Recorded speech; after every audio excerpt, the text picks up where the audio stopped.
अब मैं आपको बताता हूँ मेरा दूसरा पक्ष, जो हमारे जो खासकर मायावती जी के समर्थक हैं, वो बहुत आक्रामक होते हैं बदनामी फैलाने में। देखिए, मैं बीएसपी में रहा हुआ हूँ, पदाधिकारी भी रहा हुआ हूँ, और जो बहुजन समाज पार्टी के जो लोग हैं, पुराने समर्थक लोग हैं, सब जानते हैं कि हम लोगों ने इस मूवमेंट को कितना प्रेम किया है, कितना प्रेम किया है, लोगों से कितना लड़े हैं, कैसे कैसे किया है हमने, कैसे कैसे। हमें कोई तनख्वाह नहीं मिलती कोई विचार रखने की, ना अब मिलती है ना पहले मिलती थी जब बसपा में थे। अगर हमें लगता है कि एक भी बिंदु पे एक भी व्यक्ति हमारा नाराज होगा या कंफ्यूज होगा, हम उसको वहां पे क्लियर करते हैं, हमारी जिम्मेदारी है ये। मायावती जी लगातार काशीराम जी के जाने के बाद में आरामशाही और निष्क्रियता में डूब गई। मैंने भी कल परसों एक पोस्ट लिखा था कि एक नेता और एक सेलिब्रिटी में अंतर होता है। सेलिब्रिटी को करोड़ों लोग जानते हो, लेकिन नेता वही बनता है जो लोगों को जानता है। मायावती जी का जुड़ाव उनके समाज के लोगों से कम हो गया था। लोग जो समाज की जो दिक्कतें थी उनसे उनका कोई जुड़ाव नहीं था। इसी दौरान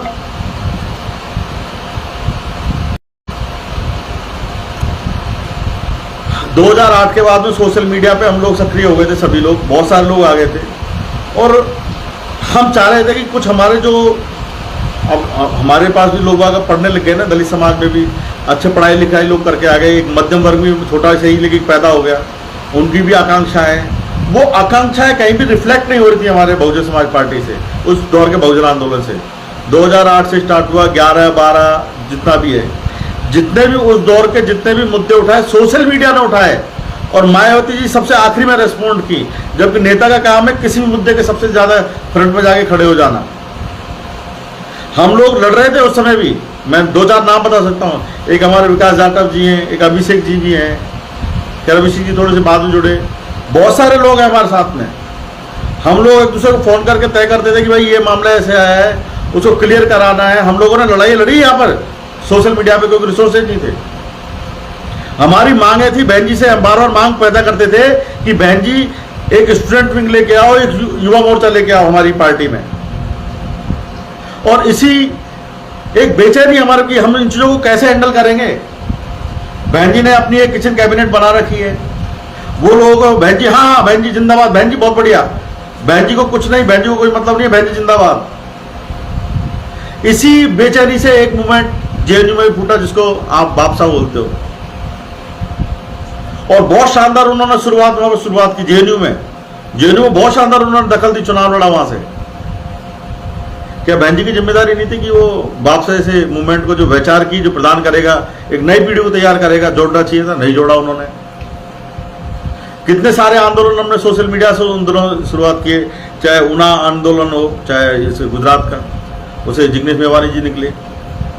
मायावती चाहती, मायावती जी आखिरी में पहुंची, मायावती जी वहां बैठ जाती, जम जाती वहां पर कि ये नहीं हुआ तो मैं हटूंगी नहीं। लेकिन उन दिनों उनके राजनीतिक मित्र बोलूंगा मैं तो, उस समय ये नरेंद्र मोदी जी इनके प्रचार में भी गई थी, वो उन्होंने बहुत ज्यादा आड़े हाथ नहीं लिया बहन जी ने उस समय। और 2017 तक आते आते युवाओं में ये बेचैनी बहुत तेजी से फैल गई कि हमारे पास कोई नेता नहीं है। इतना पावरफुल जो 4-4 बार सीएम बना दे, और तब भी सीएम बन चुका हो, और एक छत्र समाज का उसको सपोर्ट हो, और वो सारे मुद्दे ना उठाए, तो और समाज को फिर सड़कों पर आना पड़े, कितना शर्म की बात है। यही हुआ 2021 में भी, मई में सब्बीरपुर घटनाक्रम के बाद में, जब मायावती जी को एकदम एक्शन में आना चाहिए था। बहुत सारे जो और भी घटनाक्रम है, मायावती जी नहीं आई, नई ऊर्जा को नहीं जोड़ा उन्होंने। फिर बाद में चंद्रशेखर जी पे रासू का लगा, भीम आर्मी का प्रस्फुटन हुआ, लोग भीम आर्मी के नाम से एकजुट होने लगे, इकट्ठा होने लगे। फिर जो हमारे अंदर जो एक बेचैनी थी कि हमारे मूवमेंट का क्या होगा, यूथ के पास हमारी कोई बात सुनवाई नहीं होती है, चंद्रशेखर जी ने उस वैक्यूम को, जो वैक्यूम था, जो मायावती जी की निष्क्रियता की वजह से आया, उस वैक्यूम को फिल किया। तो इस संदर्भ में देखा जाए तो वो धन्यवाद के पात्र समाज की ओर से। ये कहना कि भाई चंद्रशेखर जी आगे वोट काट दी, चंद्रशेखर जी ने वोट काट दी, कहाँ वोट काट दिए बताइए, वोट काउंट करके बताइए कहाँ वोट काट दिए। 2012 में आपके राजनीति का ढलान हो गया, क्योंकि लोग आपके जा ही नहीं रहे, सबको आराम से आई, जैसा नेता वैसा कार्यकर्ता वैसा वर्कर। 2014 में आप जीरो हुए, कोई था उस समय आजाद समाज पार्टी, भीम आर्मी। हम लोग सोशल मीडिया पर रात दिन लगे रहते थे। उस दौर के बच्चे इस हकीकत को बताएंगे, उस दौर के साथी हमारे जो सोशल मीडिया पे हैं, मैंने तो नाम भी जिक्र कर दिया है यहाँ पे। आप बताइए 2017 के बाद में भीम आर्मी का प्रस्फुटन हुआ है, और 2018 आंदोलन में उस समय आप देखोगे कि बहुजन समाज पार्टी एकाएक मजबूत हुई 2018 में, लेकिन इनकी तैयारी नहीं थी उस आंदोलन का फायदा लेने के लिए। 2018 के आंदोलन को जब पूरा देश को पता है कि बड़ा आंदोलन होने जा रहा है, और बहन जी उस आंदोलन को सपोर्ट करती है 1 बजे 2 अप्रैल को, जहां उन्हें 4 दिन पहले आके ये बोलना चाहिए था कि अगर ये हमारी मांगे पूरी नहीं की तो पूरे देश को जाम कर दूंगी। ये बहन जी की तरफ से 4 दिन पहले आ जाना चाहिए था, जब उनका पूरा समाज तैयारी में लगा हुआ है भारत बंद करने पे। तो बहन जी से कितनी बड़ी चूक हुई कि आपने जो SC/ST एक्ट कमजोर किया है, वो अगर मांग कर देती तो वो आंदोलन में हमारे जो लोग शायद डर जाते, और अगर वो आंदोलन पर हम उतरते भी तो बहन जी को उसका श्रेय मिलता पड़ा। बहन जी से चूक हुई। बहन जी ने सुबह से लेकर देखा 1:30 बजे वो आई, और 1:30 बजे उन्होंने सपोर्ट किया। तब तक तो आंदोलन लगभग जवान हो चुका था, खत्म, ढलान पे आ चुका था 1:30 बजे। तो ये चूक हुई है उनसे। चंद्रशेखर जी आए, मैं भी उनसे भी बहुत रिसेंटली उनकी पार्टी अभी ज्वाइन किया, हालांकि सपोर्टर मैं हूँ शुरू से, पहले बहुजन आंदोलन के सपोर्टर हूँ, पहले BSP के रूप में था। मैं उसी के रूप में देखता हूँ कि हमने जो भी युवाओं ने अपनी समझ से जो भी आंदोलन हम युवाओं ने खड़ा किया है, तो आज भी मैं उसको सपोर्ट करता हूँ, और अभी मैं सक्रिय रूप से भी आ गया हूँ पार्टी में।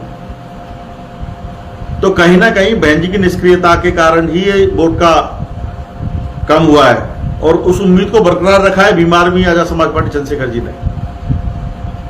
आप देखिए अभी चुनाव हुआ 2024 में भी चुनाव हुआ है, 17 में भी हुआ। 17 में तो पार्टी नहीं थी, क्या रिजल्ट रहा आपको बताइए? बहन जी का मैं सवाल पूछता हूँ आपसे।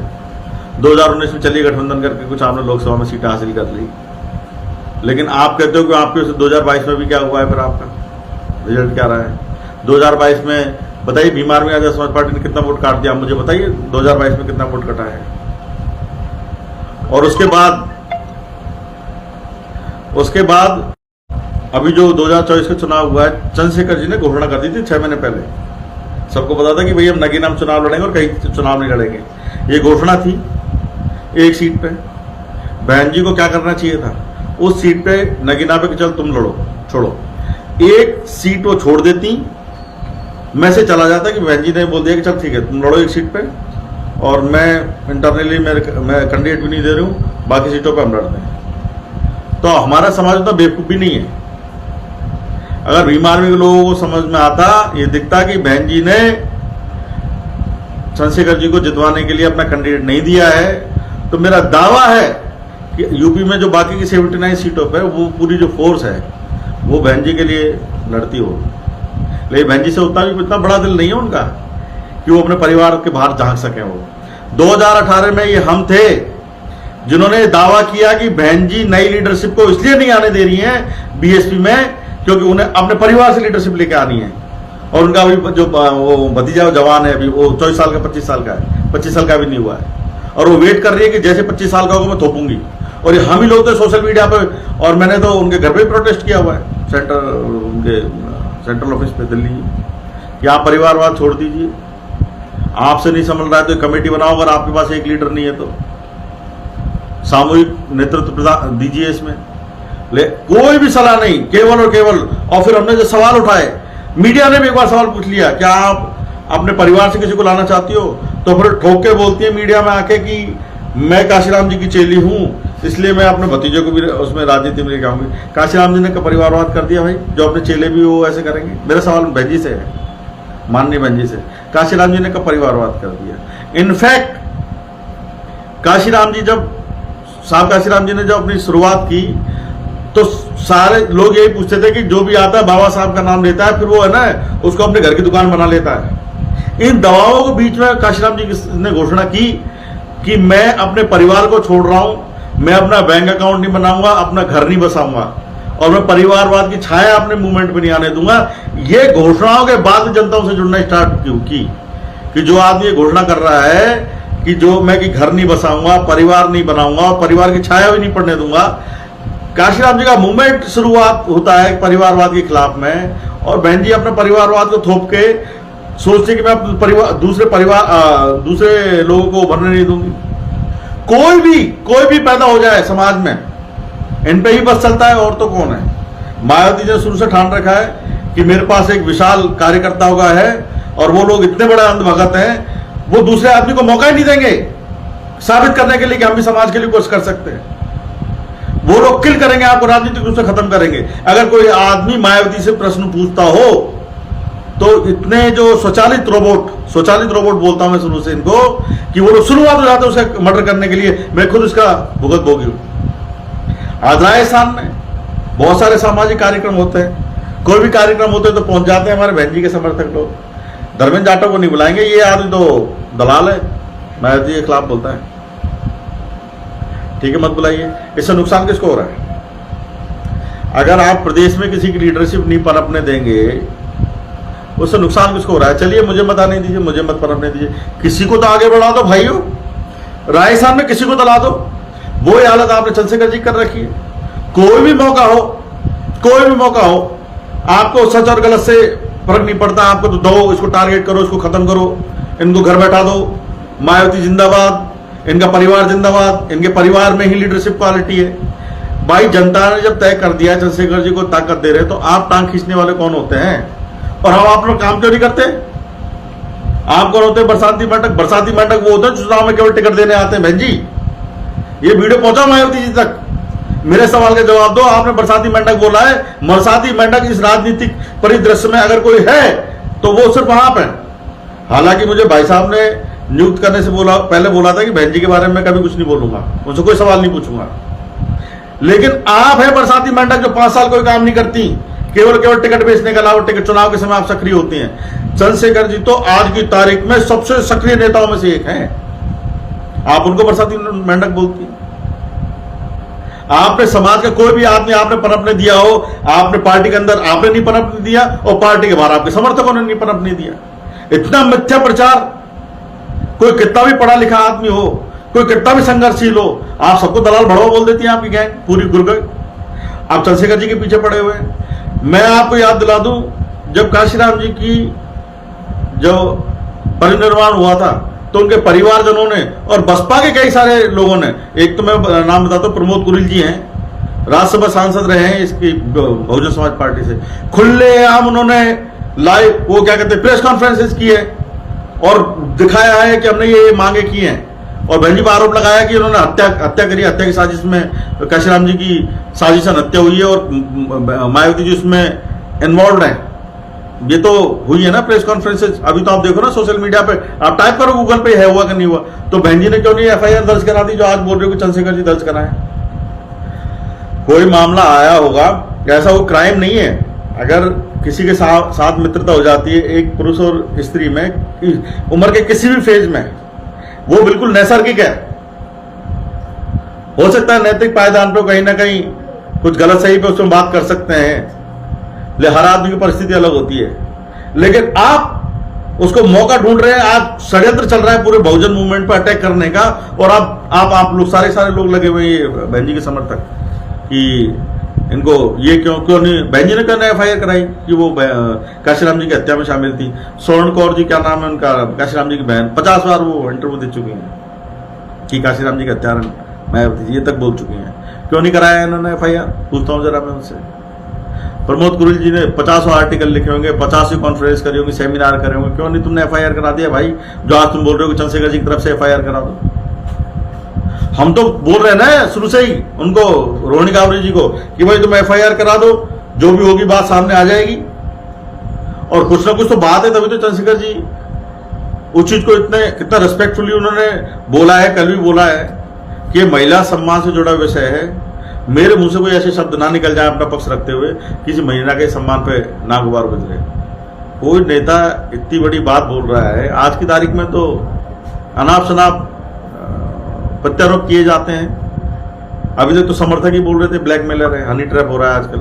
हनी ट्रैप अब ये 2025 चल रहा है। आज की तारीख में सुप्रीम कोर्ट मान चुका है कि आजकल बहुत सारे जैसे मामले ऐसे आ रहे हैं जो महिलाओं के अब सहमति से सब कुछ संबंध होते हैं, बाद में वो इसको यौन शोषण का नाम दे देती हैं। तो मालूम है उनको भी, रोनिका गावरे जी को भी, कि कोर्ट में कुछ नहीं पटेगा इन चीजों का। और सबसे बड़ी दुख की बात है, हमारे जो मायावती जी के जो समर्थक लोग हैं, जो अपने आप को बहुजन आंदोलनवादी कहते हैं, उनको तो शर्म आनी चाहिए कि चंद्रशेखर जी को हम घर भी बैठा देंगे तब भी मायावती जी चुनाव नहीं जीत रही है। एक यकीन मानो, मैं आपको लिख के दे रहा हूं कि चंद्रशेखर जी नहीं आए हुए थे तो सारे के सारे लोग या तो अन्य पार्टी से जुड़ चुके होते या बैक टू पवेलियन कांग्रेस में हो चुके होते, ये दलित समाज, और खासकर मैं चमारों की बोल रहा हूं। आज अगर चमारों को दोबारा से रोक पाए हैं तो वो चंद्रशेखर जी रोक पाए हैं, इस बात को आप समझ लो। अगर चंद्रशेखर जी अगर चुनाव नहीं लड़ते हैं तो आप ये सोचते वो लोग मायावती जी को वोट कर देंगे, उनके भतीजे को वोट कर देंगे, जिनको जलील किया गया है। जिस आदमी ने भी सवाल पूछे आप लोगों ने दलाल भड़वा कह दिया और दलाल भड़वा करके उनको खत्म कर दिया। आज उत्तर भारत के 10 राज्यों में आपकी जो फोर्स है वो किसी नए दलित को पैदा नहीं होने देती, वो लोग आपको अब जीतने देंगे। गलतफहमी का इलाज कराओ, गलतफहमी का कोई इलाज होता नहीं है। वरना मायावती जी और उनके समर्थकों को समझ जाना चाहिए कि जितने लोगों को आपने पेला है, अब वो लोग सारे इकट्ठे हो गए। चंद्रशेखर जी के बाहर में भी उन्हीं लोगों का बड़ा हाथ है जिनको बेइज्जत किया तुम लोगों ने बेइज्जत किया, उनको घर बैठाया, घर बैठने को मजबूर किया। अब वो चंद्रशेखर जी में उम्मीद देखते हैं बहुजन आंदोलन की, इसलिए चंद्रशेखर जी अपनी जगह पे हैं। और अगर वो छोटी मोटी गलती करेंगे तो गलतियां तो मायावती जी ने बहुत करी, हमने तो सबको स्वीकार किया। 2012 में शायद वो एमएलसी बनी थी, तब उनका लास्ट वो आया था, क्या कहते हैं,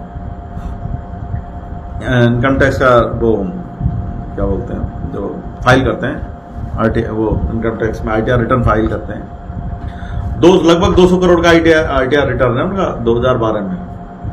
और अभी देखो मेरे पास, वो अभी कोई चुनाव लड़ती नहीं तो इनकम टैक्स रिटर्न हमारे सामने पब्लिक में आएगा नहीं, लेकिन ऐसे कहीं सुनने में आया कि 600 करोड़ का आईटीआर रिटर्न फाइल किया लास्ट टाइम मायावती जी ने। गलत भी हो सकती है सूचना, लेकिन ये सही होने के 90% चांसेज है। तो सवाल तो मेरा बहन जी से है कि आप सामाजिक कार्यकर्ता हैं या बिजनेसमैन हैं? आप सफल बिजनेसमैन जो लाइफ टाइम बिजनेस के अलावा कुछ नहीं करते, वो 500 करोड़ रुपए अगर उनके पास हो जाए तो वो सफल बिजनेसमैन माने जाते हैं। आपकी संपत्ति पे क्यों सवाल पूछा जाए? आप उनसे पूछती हैं कि हेलीकॉप्टर पे चलते हैं वो लोग, भाई हेलीकॉप्टर करते तो उसका हिसाब आ रहा होगा, जनता करा रही है हेलीकॉप्टर, अभी से थोड़ी 2018 से हेलीकॉप्टर हो रहे हैं। जनता ने आपको नहीं बनाया क्या? तो जनता उनको भी सहयोग कर सकती है चंद्रशेखर जी को। तो उसमें जलने बुझने वाली बात क्या है? हम तो आपसे सवाल नहीं पूछते, हम तो नहीं आते आपसे सवाल पूछने। हाँ, आपके सवाल कभी रुकते नहीं, कभी बरसाती मेंढक, कभी इसके इशारे पे, कभी उसके इशारे पे। आपने की थी, आप अपना कैंडिडेट ही खड़ा नहीं करती नगीना में, तभी हम मान लेते कि आप शुभेच्छाएं रखती हैं, अच्छी इच्छा रखती हैं। आपने जब आप सब्बीरपुर गई थी तो उसके बाद में जो आपने 2017 में आपने बोला कि ये आरएसएस से जुड़े लोग हैं, ये इल्जाम लगाया आपने। एक तो कुछ लोग उसके बावजूद भी मेरे को कॉल कर रहे हैं। भाई जो आपको लाइव देख के अभी गए हो, जो तुम्हें पता है कि यहाँ पे लाइव चल रहा है, आप क्यों कॉल करके इसको बार बार कनेक्ट कर रहे हैं? तो बहन जी ने बोल दिया कि वो आरएसएस से कनेक्टेड इंसान है। आरएसएस अपने आदमी को 16 महीने आज जेल में रख रही है, हड्डियां तोड़ रही है। दिल्ली में गफलत किसने की थी? वो मैं था वहां पे उस दिन, जो दिल्ली में हमने गुरुवार के लिए बचाव के लिए किया था। वो कॉल किसकी थी? चंद्रशेखर आजाद जी की। भीड़ गई उनके नाम से, और कब्जा करके कौन बैठ गए थे वहां पे? जिन्होंने उनकी हिस्ट्री निकालो, जिन्होंने मंच पे चढ़ने नहीं दिया, मंच पे कब्जा करके बैठ गए, वही मायावती जी के समर्थक लोग। जिसमें एक तो वो बेवकूफ भी है, वो हरियाणा का पागल, जो अपने हरियाणा में सबसे ज्यादा आज की तारीख में अगर सोच रहे हैं दलित समाज का, वो हरियाणा में है, जिसने आज तक एक वो आंदोलन नहीं किया। वो नाम भी लेना चाहता सतपाल तौर पागल का। दिल्ली में भी गफलत उसने की, उसको पहले बुक करा दिया। इधर घोषणा की कि हम लोग कितनी तारीख का मैं भूल गया, वो जो अभी जो फिर हमने उसमें बंद उसमें ऑडिटोरियम में किया, करना पड़ा कार्यक्रम, जिसमें 15% जनता बाहर और 85% बाहर सड़कों पे घूम रही है। क्यों? क्योंकि जो खुले में रामलीला मैदान में होने वाला था, भाई साहब पहले से उसकी परमिशन वो डाल के चले गए अर्जी, और वहां फर्स्ट कम फर्स्ट सर्व का उन्होंने बहाना बनाया और उसी के नाम पे वो लॉट हो गया। और फिर पागल बोल रहा है कि वो मेरे से एक बार रिक्वेस्ट कर ले, मैं इसको दे दूंगा आपको। और फिर वो किसके समर्थक हैं वो लोग? मायावती जी के। तो ये सब चीजें हमारे समाज को देखनी है, सोचना है कि हम लोग, भाई हमारे पास विकल्प होंगे तभी तो हम अच्छे बुरे का, एक अगर खराब काम करेगा तो तभी तो हम दूसरे को मौका देंगे। हम खत्म कर देंगे तो फिर कैसे आगे काम चलेगा। तो मेरा आप लोगों से लाइव के माध्यम से मेरा सभी से ये निवेदन है कि भाइयों, हमारे मूवमेंट पे, बहुजन मूवमेंट पे चौतरफा हमले हो रहे हैं, ठीक है ना। कमियां मेरे में बहुत सारी हैं, कमियां छोटी मोटी सब में होती हैं। 22 कैडेट भी अगर कोई काम कर रहा है तो उसे स्वीकार कीजिए, और कई बार अगर छोटी मोटी अगर बात गलतियां भी हैं तो उनको एक ईमानदार गलतियां मान के स्वीकार कीजिए। अगर आप ईमानदार गलतियों को भी आप स्वीकार नहीं कर सके तो आप किसी काम के भी नहीं है।